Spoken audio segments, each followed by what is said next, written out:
I'm Rachel Whitaker, 36, and just last Sunday, I attended my sister Chelsea's 10th wedding anniversary gala at a restored 1920s manor in Savannah, Georgia. The evening was bathed in golden candlelight and the clinking of glasses, guests twirling in vintage gowns beneath crystal chandeliers. It looked like something out of a magazine, until I came back from the powder room. That's when I saw it. Chelsea, reflected in the tall glass window beside the fireplace. She leaned over my drink, slipped something in, and smiled to herself. My stomach twisted. I didn't even need to ask why.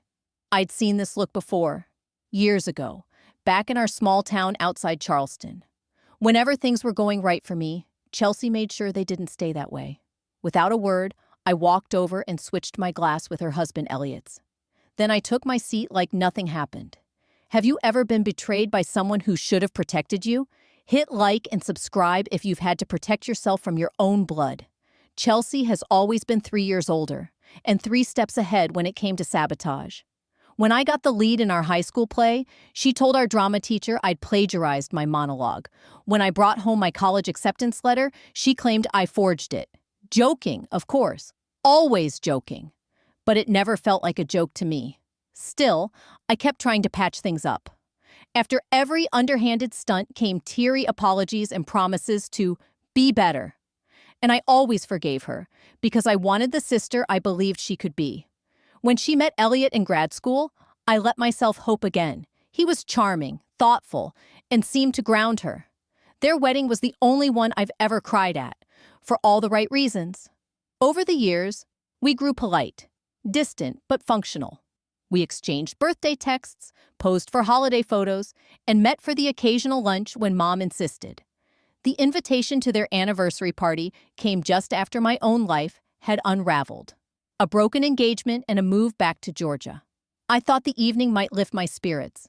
Instead, it reminded me of exactly who my sister still was, and how lucky she was that I gave Elliot the glass. Dad looked stiff in his navy tux, clearly more comfortable on a fishing boat than in formal wear. Still, his face lit up as Chelsea floated from guest to guest like the queen of the evening. Mom, in her usual pearl set, kept fussing with the floral centerpieces whenever the staff turned their backs. "Rachel, you made it!" Chelsea air-kissed both my cheeks. Her off-shoulder Ely sob gown probably cost more than my last month's rent. "That dress is stunning," I offered. "Yours too." "Rental, right?" she whispered, eyes skimming me from head to toe. Her smile was tight, calculated. "Great to see you too," I said smoothly. "Everything looks beautiful." "Well, some of us have real milestones to celebrate." She gripped my arm with faux affection. "You'll meet someone. Just stop being so picky." Before I could answer, Elliot appeared beside us. Unlike Chelsea, his warmth felt real. "Rachel, you look fantastic." He pulled me into a hug. "How's the new role treating you?"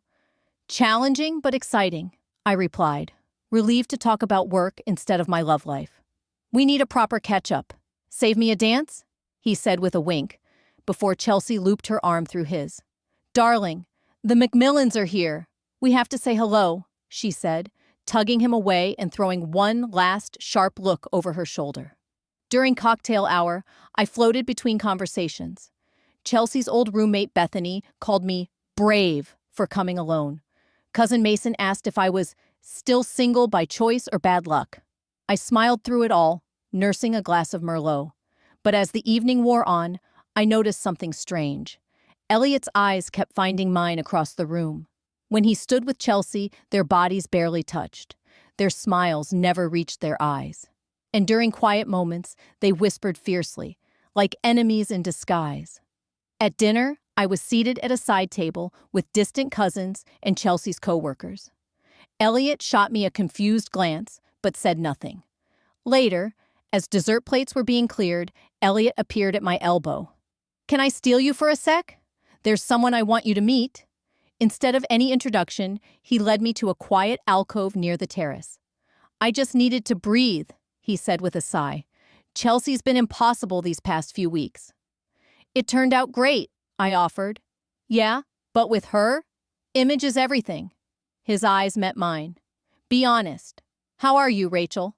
I feel like I never hear the real answer anymore. Something in his voice stopped me cold.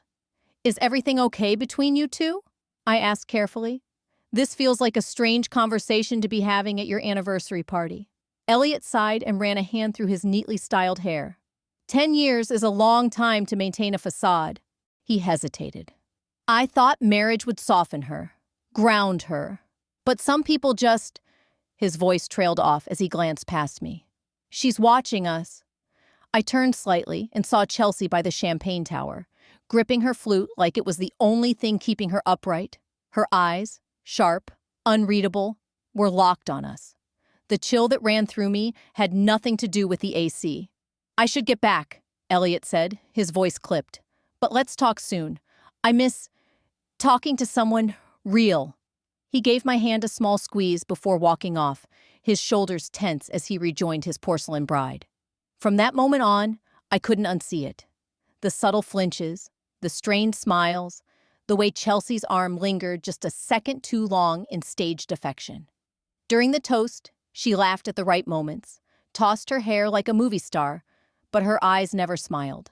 Their first dance was choreographed perfection, until Elliot leaned in and said something that made Chelsea's whole expression falter. As the applause started, she pulled away and vanished into a circle of old college friends. Elliot drifted toward the bar.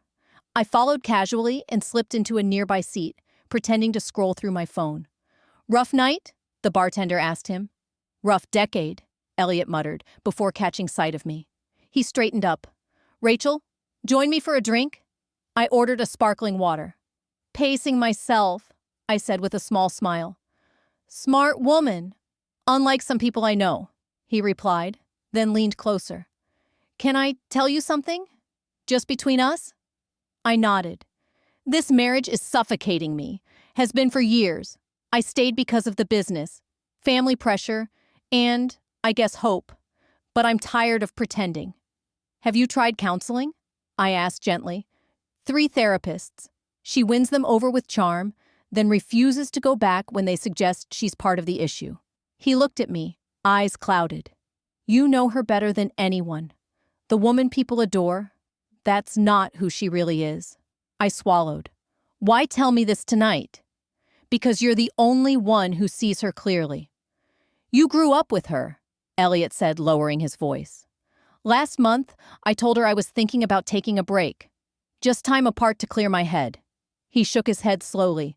"She lost it, then went eerily quiet.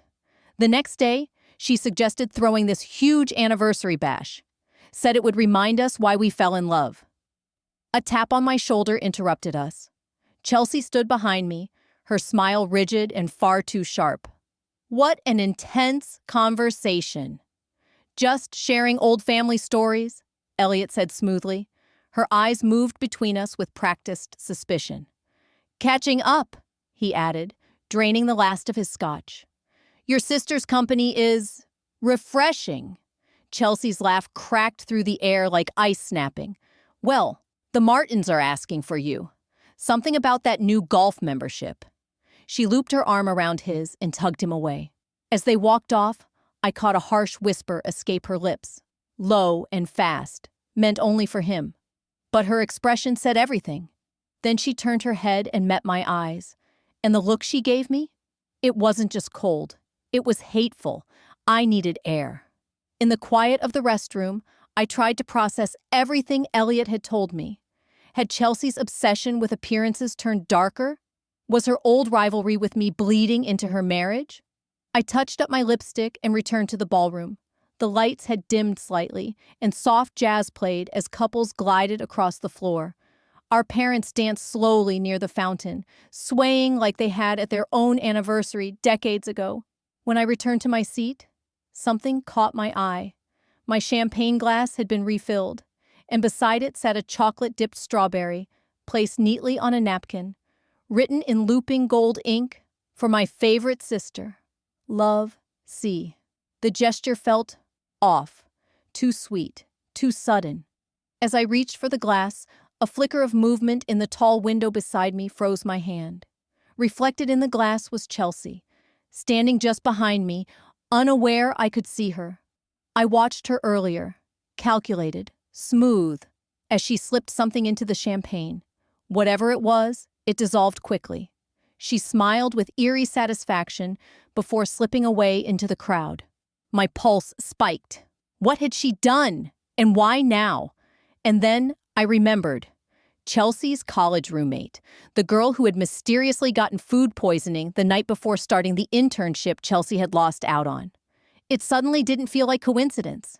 The so-called temporary arrangement with Chelsea's college roommate had quietly become permanent. Chelsea never admitted to anything, of course, but the timing had been too perfect to be a coincidence. Back then, I'd chalked it up to ruthless ambition, not something darker.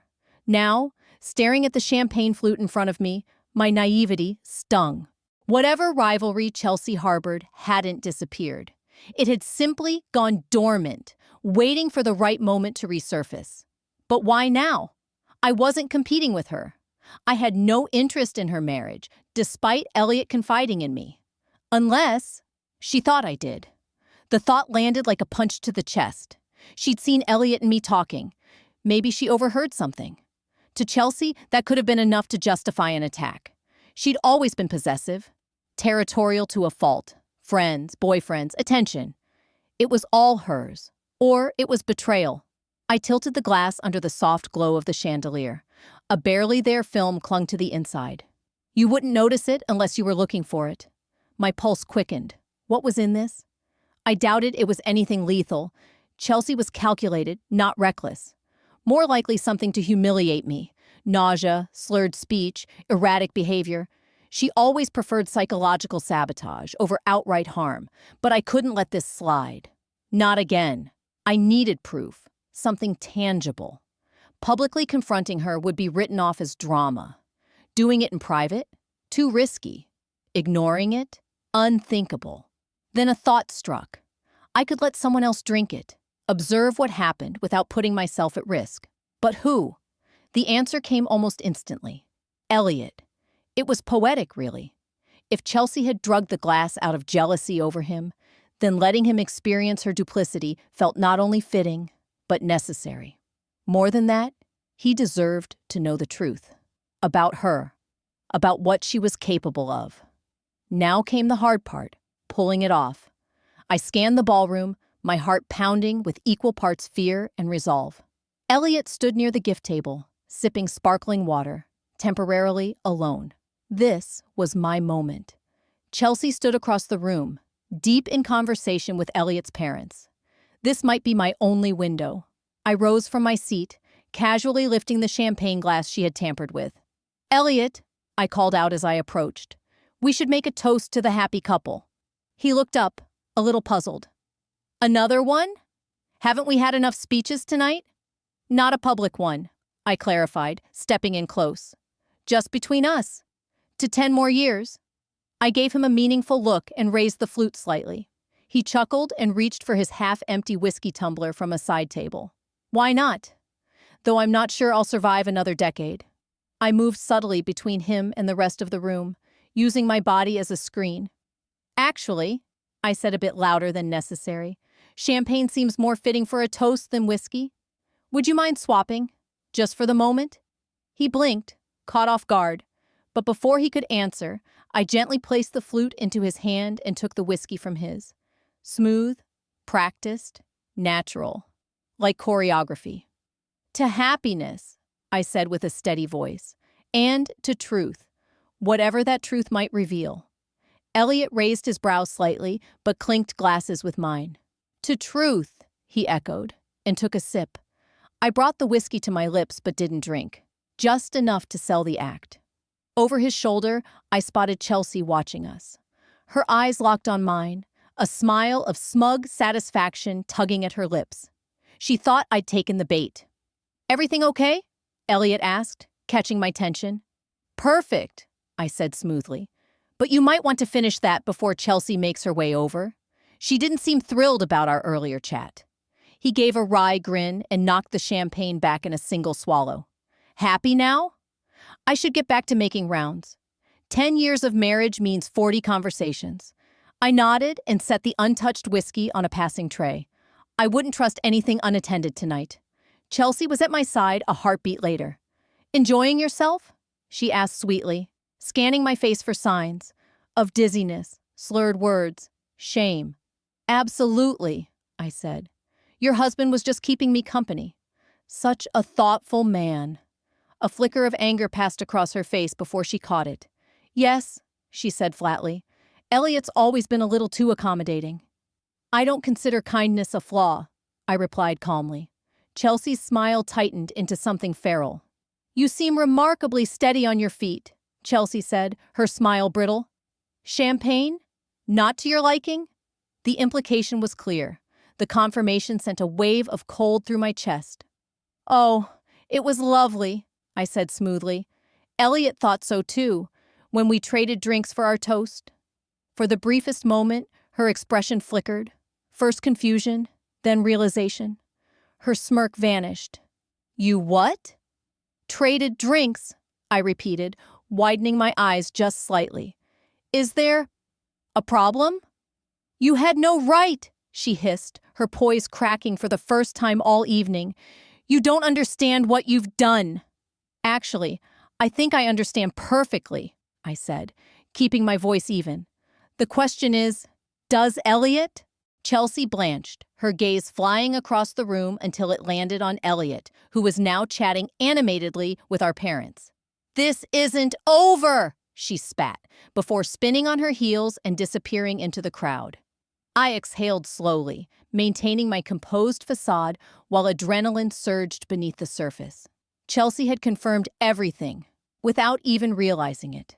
Now I needed to see what I had avoided, and what Elliot hadn't. Over the next 30 minutes, subtle shifts in his behavior became increasingly noticeable. Elliot, usually composed and reserved, grew looser. His steps staggered slightly. He tugged at his collar and muttered something about the heat. Mid-conversation with our dad, he completely blanked mid-sentence and laughed it off awkwardly. Then the music changed. A popular dance tune filled the room, and Elliot sprang up, making his way to the dance floor with a little too much enthusiasm. His movements were exaggerated, his rhythm off. Chelsea hovered nearby, her smile tight, trying to coax him toward the exit. "Darling, you're exhausted. Let's thank the guests and call it a night," I heard her murmur. "Nonsense," Elliot replied, far too loud. "I'm having a blast. Best I've felt all night." He spun away from her, twirling into the crowd like a man half his age. I watched from a distance, carefully calculating my next move. Whatever Chelsea had slipped into that glass wasn't dangerous, but it was definitely something designed to impair. And mixed with alcohol, it was magnifying fast. Near the dessert table, Chelsea suddenly blocked my path. "What have you done?" she demanded, her voice trembling. "I didn't do anything," I said coolly. "I just chose not to drink what you prepared for me." She paled. "You saw nothing." "Oh, I saw everything," I replied. "The window showed you perfectly." Her jaw clenched. "It was just a mild sedative. To help you relax." "You've been so tense lately," Chelsea said coolly. "A sedative?" "It was just to help you relax." "In my drink, without my knowledge?" I shot back. "That's not helping. That's assault. And mixed with alcohol, it could have been a lot worse." "Don't be so dramatic," she scoffed, waving a manicured hand. "You've been miserable since Jackson dumped you." The jab landed, hard, but I refused to let her see it. "We both know that's not true. You saw Elliot talking to me and invented a crisis. Your jealousy is pathological, Chelsea." Her eyes darkened. "He's my husband. And you were clinging to his every word, looking at him with those sad, lonely eyes." "You seriously think I'm interested in Elliot? He's my brother-in-law." "Men are easily swayed by attention from new women," she snapped. "Even sisters." Before I could respond, a loud crash from across the room drew our attention. Elliot had stumbled into the gift table, knocking over an entire stack of elegantly wrapped presents. Glass shattered. Gasps rippled through the ballroom. He bent to gather the fallen packages, but his hands fumbled uselessly. "So sorry," he slurred, blinking like he couldn't focus. "Was trying to straighten them." Chelsea's head whipped toward me, eyes full of fire. "This is your fault," she spat, then rushed toward him, smiling thinly at the concerned guests. I stood frozen, heart pounding. My split-second decision to switch the drinks had created consequences I hadn't fully anticipated. The elegant night was unraveling fast. At first, most guests assumed Elliot had overindulged, a forgivable faux pas at his own party. Chelsea seated him quickly, crouching beside him and whispering harshly through her teeth while offering gracious nods to nearby onlookers. "Just need water," Elliot mumbled, rubbing his forehead. "Feel weird, all of a sudden." Our dad approached, worry etched into his brow. "You all right, son? Maybe some air would help." Elliot tried to stand but staggered, grabbing the edge of a table. "Room's spinning? Wasn't even drinking much." His unfocused gaze found me. "Rachel, when did you get a twin?" A few uneasy chuckles trickled through the crowd. Chelsea's face flushed as she strained to hold the scene together. "Darling, you're exhausted," she said tightly. "Let's call it a night." But Elliot shook his head, almost falling. "Number, I don't want to go home with you. You're always watching, controlling." His voice rose with every word. Whispers spread. Chelsea's expression cracked. "Elliot, please," she begged, voice trembling. "You're not yourself."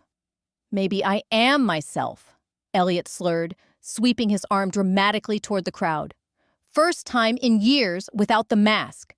His voice cracked. 10 years. Pretending? I'm tired of pretending." The guests exchanged uneasy glances. The band faltered, then launched into a soft instrumental, unsure whether to keep playing. Most of the dancers had already stopped, eyes locked on the unraveling man in the center of the ballroom. Elliot suddenly stumbled forward. "Need bathroom," he muttered, lurching toward the hallway. He didn't make it far. He crashed into a waiter carrying a tray of champagne flutes, sending glass and liquid flying. A collective gasp filled the air. "Oh my God," someone near me whispered. "Is he having a stroke?" Panic swept the room. My mother, instincts sharp from decades as a nurse, rushed forward and knelt beside Elliot. "Elliot, honey, can you look at me? What day is it?" He mumbled something incoherent. Mom's face tightened. She turned to Chelsea. "Has he taken any medication today? Anything mixed with alcohol?" Chelsea shook her head far too quickly. Her eyes flicked toward me, full of both accusation and fear. "I think we should call an ambulance," Mom said, already pulling out her phone. "Better safe than sorry." "No!" Chelsea snapped. "He's just had too much to drink. He's fine." "This is already a scene," Dad cut in. "He can't even stand."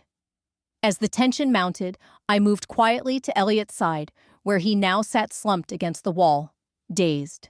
"Elliot," I said softly, kneeling next to him. "Did you have anything unusual tonight besides alcohol? Anything strange in your drink?" He blinked slowly. "Just drinks. And that champagne. With you. After that, everything went sideways." Chelsea appeared suddenly, practically shoving me aside. "Stop interrogating him.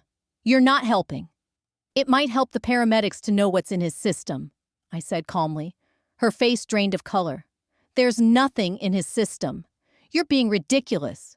Just then, the hotel manager arrived, quietly. "Emergency services have been notified. They're on their way. Would you like to move Mr. Callahan somewhere more private?" 2 waiters helped lift Elliot and carry him into a side conference room. The party was effectively over. Guests were already gathering their coats and murmuring among themselves.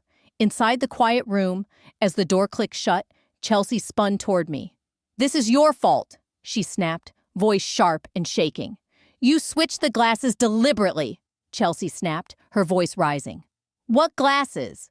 Mom asked, looking between us, confusion etched across her face. "Rachel, what is she talking about?" I met Chelsea's eyes directly. "Why don't you tell them what you put in my champagne?" Dad's head whipped toward her. "You did what?" His voice reverberated off the conference room walls. Chelsea's mask finally cracked. "It was just a mild sedative," she blurted. "Nothing dangerous. She's been so tense lately. I thought it would help her relax and enjoy the party." "You drugged your sister?" Mom's voice dropped to a horrified whisper. And then I switched the glasses, I said quietly. I saw her do it, in the reflection of the window. I didn't know what it was, but I wasn't about to drink it. Dad turned toward me, his face hardening. So, you gave it to Elliot instead? I needed to know what she'd done, I said firmly. And more than that, he deserved to know who he's really married to. Elliot, still groggy but tracking the conversation, looked up at Chelsea with slow realization. You drugged her drink? He asked, his voice slurred but shocked. Why would you do that? Chelsea's face crumpled. Because you were so fixated on her, confiding in her, looking at her like you used to look at me. She's my sister-in-law, Elliot muttered. I was just talking. It's never just talking with her, Chelsea snapped. She's always wanted what's mine. Always. Before the air could turn more poisonous, the paramedics entered. One of them, a tall woman with a calm but no-nonsense tone, crouched beside Elliot. Has he taken any substances tonight? She asked. He may have unknowingly consumed a sedative, I answered. Mixed with alcohol. The paramedic's demeanor shifted. Do you know what kind of sedative? All eyes turned to Chelsea, who visibly shrank under the weight of the room. Ativan, she mumbled. Just one. It's prescribed. For anxiety. The paramedic's tone turned sharp. Mixing benzodiazepines like Ativan with alcohol can be extremely dangerous. We need to get him to the hospital immediately for monitoring. Will he be okay? Mom asked, her voice trembling. Most likely, but we need to watch for respiratory depression. The combination can be life-threatening. The room fell silent under the weight of what could have happened. Chelsea began to sob. I never meant for him to take it.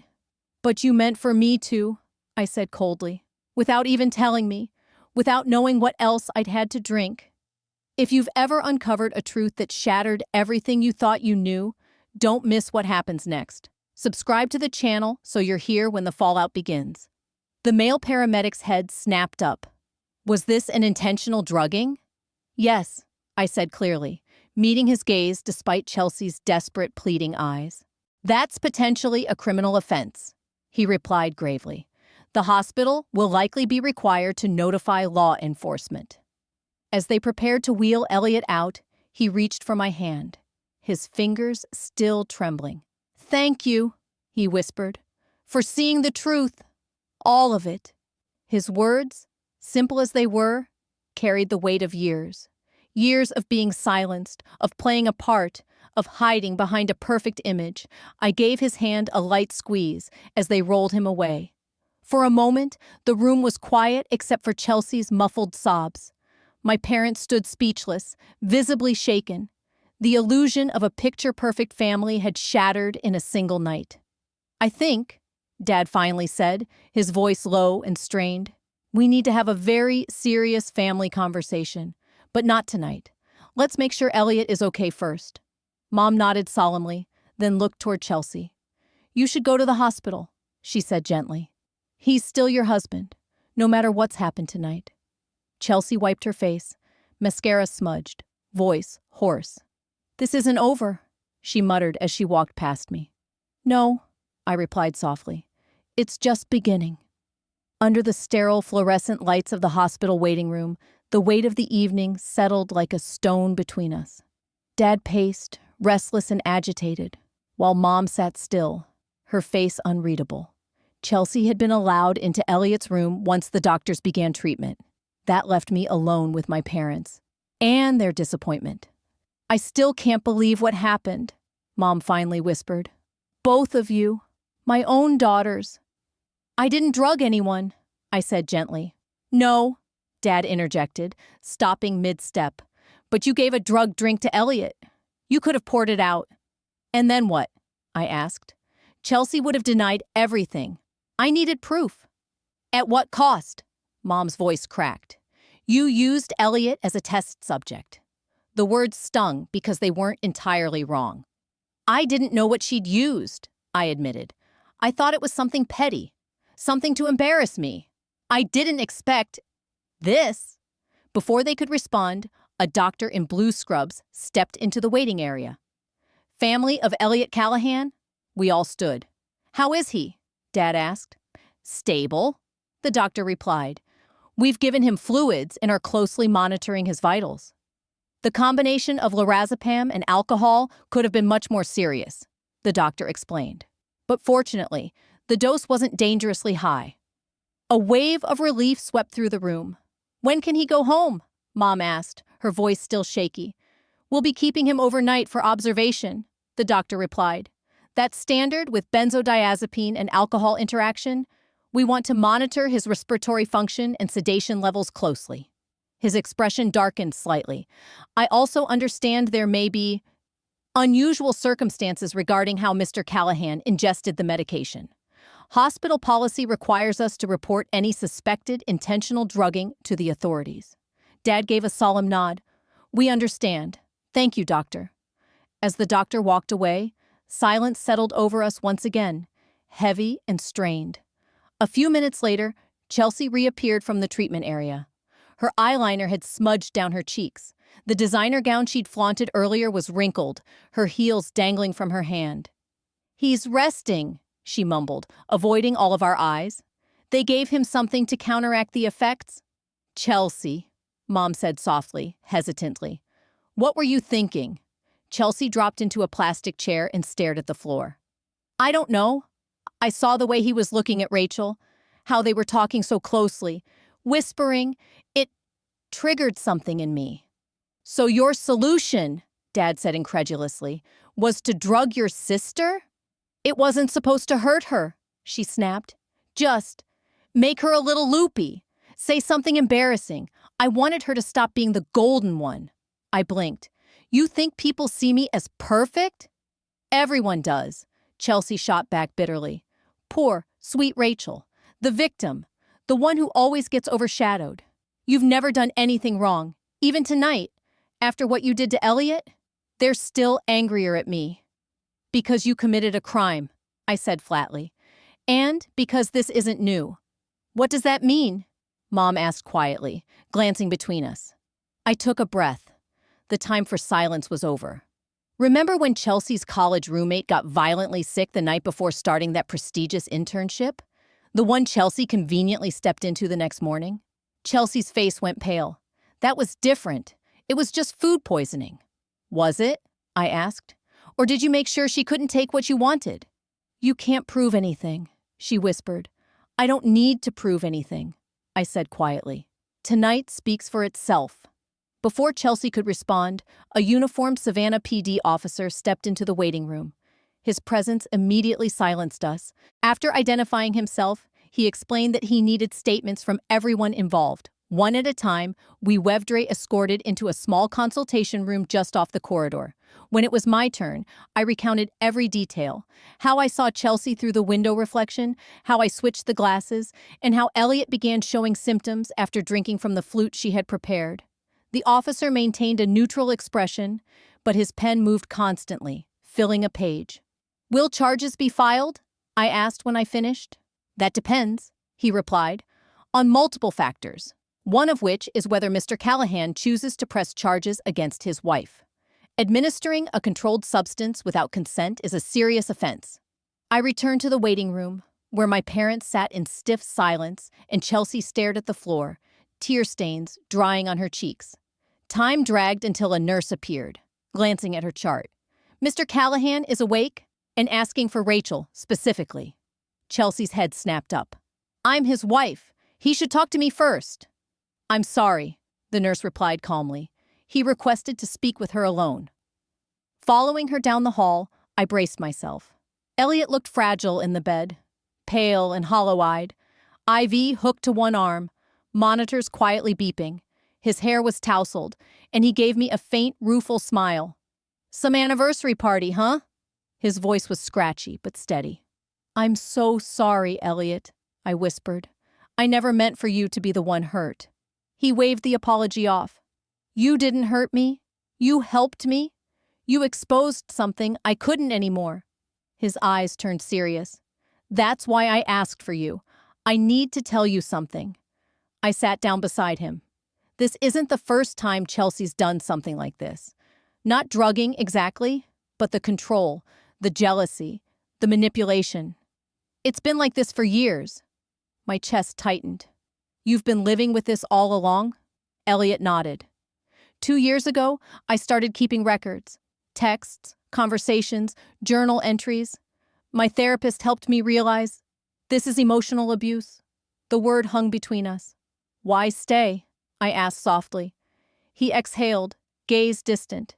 Fear, not of her exactly, but of failure, of what people would say, of being the husband who couldn't make it work. Our finances are completely tied up in the company, Elliot admitted, his voice low. And part of me still loves the woman I thought I married. He closed his eyes, the fatigue etched into every line of his face. But tonight changed everything. She crossed a line that can't be uncrossed. A nurse entered to check his vitals, giving us a brief moment of silence.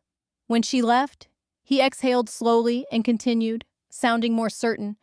I'm not going to press charges. Elliot, what she did was criminal, I said gently. I know, but dragging this through court would destroy us both. Personally, professionally, I'm separating from her. Immediately. His voice was steady now, resolved. I wanted you to know, because I'll need people around me who get it, who've seen her for what she is. The trust in his words struck deep. You have me, I promised. Whatever you need. Thank you. He gave my hand a soft squeeze. For seeing the truth, for acting on it. If you hadn't switched those glasses, I might have stayed another decade and lost every piece of myself. Leaving Elliot's room, the full weight of the night finally hit me. Chelsea wasn't just vindictive. She was dangerous. And the polished marriage she'd flaunted had been a hollow performance. Back in the waiting room, I found her alone. My parents had gone to get coffee. How is he? She asked, voice brittle, eyes red but calculating. He's awake, talking, reassessing his entire marriage. She flinched. Did he say if he's pressing charges? No, I replied, but he is leaving you. Her face went pale. He can't. We're tied together in everything. The company, the house, our image. You should have thought about that before slipping something into my drink, I said evenly. Tears welled in her eyes. I didn't mean for it to go this far. You never do, I said. But choices have consequences, Chelsea. You've hurt too many people for too long. When our parents returned, paper coffee cups in hand, no one said a word. The silence between us felt final. A week later, my father called and made it clear. No excuses. Sunday, 2:00, family meeting. Now, standing on the porch of the house I once called home, I barely recognized it. Mom opened the door and pulled me into a hug that felt heavier than comfort. Come in, sweetheart, she said. Everyone's already here. Your father's in the dining room, Mom said softly. Chelsea's already here. The formal dining room, usually reserved for Thanksgiving and Christmas, signaled just how serious this meeting was. Dad sat at the head of the table, spine straight, expression unreadable. Chelsea sat to his right, her gaze fixed on the untouched glass of water in front of her. No makeup, no luxury, just silence. Where's Elliot? I asked, noting his absence. He's not coming, Dad said firmly. This is family only. We'll deal with the marriage situation later. Right now, we're here to address what happened between you two. I took the seat directly opposite Chelsea, placing a respectful distance between us. Mom joined me on my left, offering a gentle pat to my arm. I've spent 62 years on this earth, Dad began, slipping into the steady cadence of his former professor voice. I've taught thousands, written books on conflict management, and counseled couples through crises. But nothing prepares you to mediate between your own daughters under circumstances like this. Chelsea's head remained bowed, her hands folded tightly in her lap. I held Dad's gaze, accepting his disappointment without looking away. Chelsea, he said carefully, what you did was not only unlawful, but deeply unsettling. I need to understand why. Her voice was faint, shaky. I don't have a good explanation. Try, Mom urged, gentle but firm. I've always felt like I had to fight for everything, Chelsea said, eyes glassy. Attention, recognition, love. Nothing ever came easy for me the way it always seemed to for Rachel. I opened my mouth, but Dad gave me a look that kept me quiet. When I saw Elliot talking to her, so effortlessly, it broke something in me. I felt replaced. Again. "So you decided to drug your sister?" Dad asked. His words were measured, but heavy. "I wasn't thinking clearly," she whispered. "I just wanted her to stop being so perfect. Just once." She dabbed at her eyes. "The pill was supposed to make her act silly, embarrass herself a little. I never meant for Elliot to take it." Mom leaned forward. "But whether it was Rachel or Elliot doesn't change your intent, Chelsea. That's what we're grappling with." "You deliberately tried to harm your sister," Dad said, his voice low but firm. "I know," Chelsea whispered.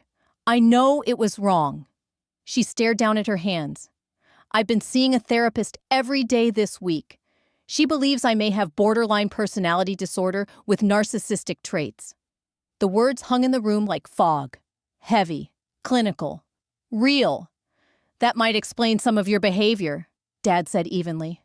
"But it doesn't excuse it." "I'm not asking for excuses," Chelsea said, lifting her eyes to meet mine for the first time. "Rachel, what I did was unforgivable. I've spent my whole life competing with you, resenting you, trying to take what you had instead of appreciating what I had." Her voice cracked. "I'm truly sorry." In 36 years, I had never heard those words from her, not without sarcasm, not wrapped in manipulation.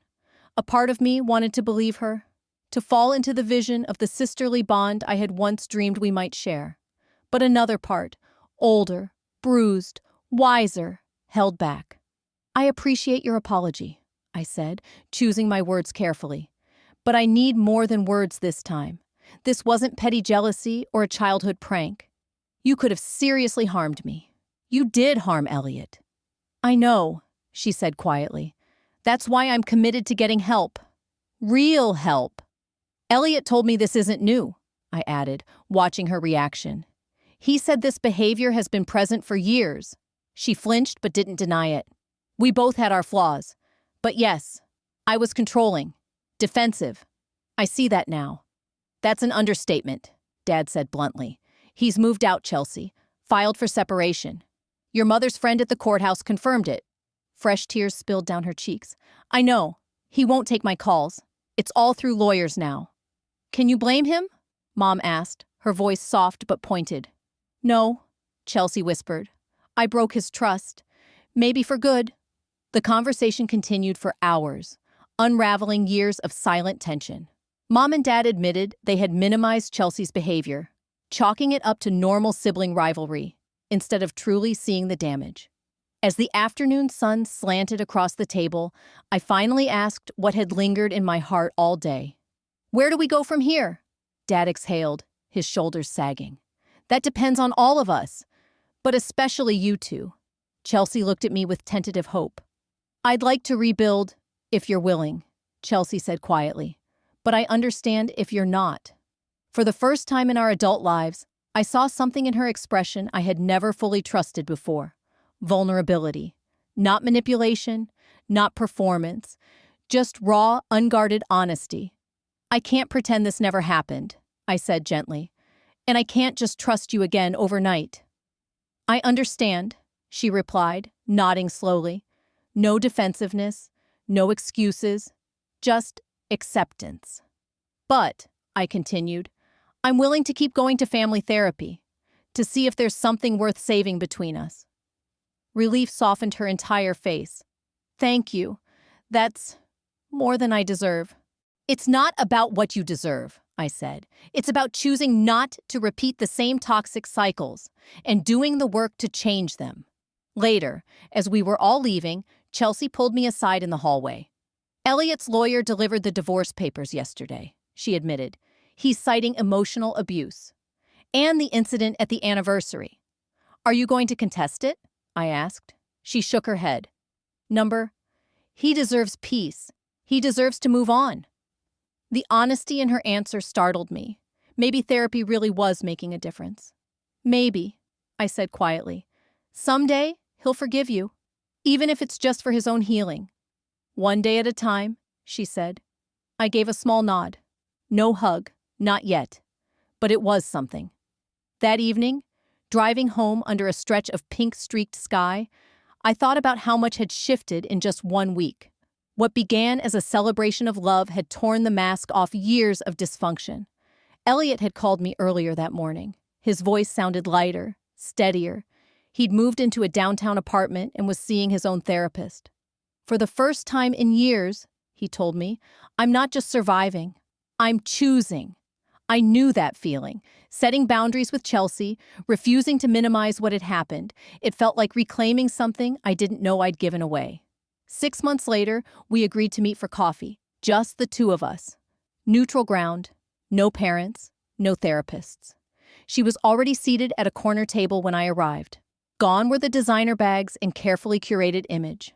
Simple jeans, a soft sweater, hair pulled into a ponytail. Thanks for coming, she said quietly. I wasn't sure I would, I admitted. Family therapy is one thing, but this feels different. Chelsea nodded thoughtfully. I appreciate your honesty. My therapist keeps telling me the same thing. Truth matters, even when it's hard to hear. There was something different about her now. Something quieter, more grounded. The sharpness, the need to win every conversation, had dulled. Even her eye contact felt changed. Still direct, but no longer confrontational. More human. How are you really doing? I asked. It wasn't small talk. I genuinely wanted to know. Some days are better than others, she admitted. Getting the diagnosis helped. Finally made sense of so much. How I react, the way I've always feared abandonment, how everything's either black or white. Borderline personality disorder. She said it without flinching. It explains a lot, but just understanding it doesn't fix anything. And the treatment? Dialectical behavior therapy, twice a week, anxiety meds, and a lot of journaling. She stirred her tea absently, eyes fixed on the rising steam. I'm learning how to sit with uncomfortable emotions instead of reacting instantly. It's, honestly, the hardest thing I've ever done. I gave a slow nod, acknowledging the work. And the divorce? A shadow crossed her face. Finalized last month. Elliot was generous. Kinder than I deserved. We sold the house. Divided the business cleanly. No drama. Do you still talk? Only through our lawyers, she said. His choice. And I respect that now. Chelsea met my eyes. He's seeing someone new. I know, I said after a brief pause. We've kept in touch. Coffee here and there. A year ago, that admission might have sparked an explosion. Today, she just nodded. Good, she said softly. He deserves joy. I'm glad he has someone in his corner who understands. I was quiet for a moment, the depth of her change settling in. What about you? She asked. Mom said you're dating someone? I smiled. Early days. His name's Daniel. He's a principal at an elementary school. Total shift from my usual type. Different how? He communicates. He's open about what he wants. And he doesn't play games. He's emotionally available. Her lips curled into a sincere smile. That's really great, Rachel. You deserve someone like that. The sincerity in Chelsea's voice stirred something in me. For perhaps the first time in our adult lives, she seemed genuinely happy for my happiness, without resentment, without comparison. Just quiet acceptance. As our conversation continued, we moved cautiously through this new, unfamiliar landscape of sisterhood. There were awkward pauses, moments where old habits threatened to surface, but we both noticed them faster now, adjusted, recalibrated. I've been thinking a lot about that night, Chelsea said eventually, trying to understand what I was thinking, how I convinced myself that doing something so awful somehow made sense. She looked down into her half-empty cup, then back up. The borderline thinking was definitely part of it. The black and white, all-or-nothing mindset. I saw you as a threat, not a person. Just a risk to what little I had left. She inhaled slowly. But it wasn't just that. Her voice softened. I've spent most of my life feeling like I wasn't enough, not smart enough, not lovable enough, not worthy enough. So instead of healing that, I went out trying to prove I was better, or I tried to take what other people had. I didn't know how else to cope. The vulnerability in her admission settled between us like a fragile truth. And the irony, she added, trying to control everything only made me lose the things I valued most. My marriage, your trust, my own self-respect. I didn't reach for her hand, but I did lean in, close the distance, just a little. You're doing the work now? I said. That means something. Thank you, she whispered. I know I have a long way to go. I may never fully earn your forgiveness. Forgiveness isn't about earning, I replied gently, echoing what my own therapist had told me. It's about freeing myself. I'm not there yet, but I'm working on it. As we rose to leave, she hesitated. There's something else, she said, adjusting the strap of her purse. I've been offered a job in Seattle, a fresh start, somewhere far from the memories, and from the damage I've done. I blinked. Are you going to take it? I think so. My therapist thinks the distance could help. New patterns, new support systems. She gave a small, bittersweet smile. I'm not running, Rachel. I'm trying to grow. I studied her face. I think, I said carefully, it might be good for you. A chance to define yourself outside of our family dynamics. Relief spread across Chelsea's face. That's exactly it. Thank you for understanding. We stood outside the cafe, early evening light casting long shadows across the sidewalk. As we prepared to part ways, she hesitated. Would it be okay if I hugged you? The question, so tentative, so aware of my boundaries, meant more than any therapy progress report ever could. I nodded. She embraced me gently. No desperation, no agenda, just a moment of quiet connection. I stepped back first. Take care of yourself, Chelsea. You too, Rachel. I'll keep in touch, if that's okay. One step at a time, I replied truthfully. Driving home through the moss-draped streets of Savannah, I reflected on how far we'd come since that chaotic anniversary night. One reckless, devastating choice had ignited a chain reaction, forcing long-buried truths into the open. But sometimes, it takes a rupture to begin real repair. Elliot had found strength in freedom, finally choosing his own happiness after years of quiet compromise. My parents had acknowledged their own blind spots, finally facing the patterns they'd helped reinforce. Chelsea was doing the work, facing her reflection without flinching, and me? I'd reclaimed parts of myself I hadn't even realized I'd lost. My boundaries, my voice, my peace.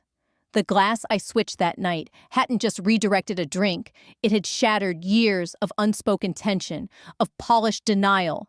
And in doing so, it opened the door to something more honest. Love alone isn't enough. Not without truth, not without accountability. As Chelsea begins a new chapter in Seattle and I continue writing my own here, I wonder, will forgiveness ever fully arrive? Maybe not in the storybook sense, but perhaps in the way that matters most. A quiet release of resentment, a choice to move forward with eyes wide open and heart still willing. If you've made it this far, I'd love to hear from you. What would you have done in my shoes? Drop a comment. Your support means more than you know. Healing from betrayal, especially within family, isn't a straight line. If you've ever had to set hard boundaries with someone you love, I hope my story reminds you that protecting your peace is not selfish. It's survival. And if you're still finding your voice, keep going. It's worth it. Subscribe if you believe in second chances, in accountability, and in becoming the person you needed all along. Let's grow together.